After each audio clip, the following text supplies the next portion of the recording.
అడ్డం దిడ్డం తిరిగే తెడ్డికేం రుచి తెలుసు అన్నట్టు ఏమయ్యా ఓ వెంకటయ్య అసలు మా జనాలను ఆడి నువ్వు పసిగట్టావా? అరే, ఏం రాజకీయం చేస్తున్నావు, ఏం పరిపాలన చేస్తున్నావు, నువ్వు ఏ రకంగా మమ్మల్ని ఉద్ధారకం చేస్తావని గద్దెనెక్కినావు? ఇదేనా నీ తరిక అని నీ దండం పెడితే మంచిర్యాల జిల్లా కోటపల్లి మండలం కొల్లూరు గ్రామ పొల్లు. ఓ దేవుడా!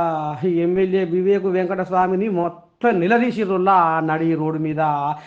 అయ్యా, నిన్ను గెలిపిస్తే మమ్మల్ని ఉద్ధారకం చేస్తావని పుస్స పుస్స ఓట్లేసి ఇది చేస్తే నువ్వు మన గ్రామంలో రోడ్లు లేవు, డ్రైనేజీలు చక్కగా లేవు, పొరగాలు పొటగాలు దోమలు ఈగలు అండబెట్టి మోరీల కంపుతోటి సంసారాలు చేస్తుంటే దోమలు ఆటి పాడైపోను, ఆటితోటి మా బతుకులు సావనవుతున్నాయి.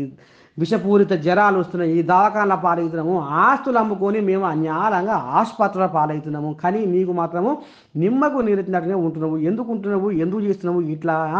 మేము ఏదో పాపమని పలిచిపుచ్చి వస్తే నువ్వు కారమని కచ్చిరెక్కినట్టుగా ఎందుకు పోతున్నావు మీదంగా మా ఊరికి ఎందుకు వస్తలేవు? మా ఊరి గోసలు, మా ఊరి బాధలు నీకు ఎందుకు పడతలేవు అని ఈ రకంగా ఎమ్మెల్యే వివేక్ సాగిని నీ దండం పెడితే మహిళలు ఏడు కాడికి గేరేసుకొని అడ్డం తిరిగితే ఇక మరి ఎమ్మెల్యే వివేకు తలగా ఎక్కడ పెట్టుకోవాలో ఏం చేయాలనో అస్సలు ఎక్కడ వశపడకుండా అర్థం కాకుండా అయిపోయిందట. నుల్లా అని దండం పెట్టారని ఆయను మరి ఊకుంటారా జనాలు? ఓట్లేసి గెలిపించిన ఇది మంచోడు అనుకుంటే ఏవో శేషన్ ఎవరా అని ఈ రకంగా జనాలు మొత్తం ఎమ్మెల్యే మీదకి ఎగబడ్డారట. నుల్లా చూడాలా మరి ఇంకా రేపు మరి వివేకు మాట నిలబెట్టుకుంటాడా లేకపోతే తొలి కూసుకుంటా ఉరుకులో పెడతాడా? ముందు చూద్దాముల్లా. ఈ మొత్తానికైతే మహిళలు బగ్గున మండిపడరులో.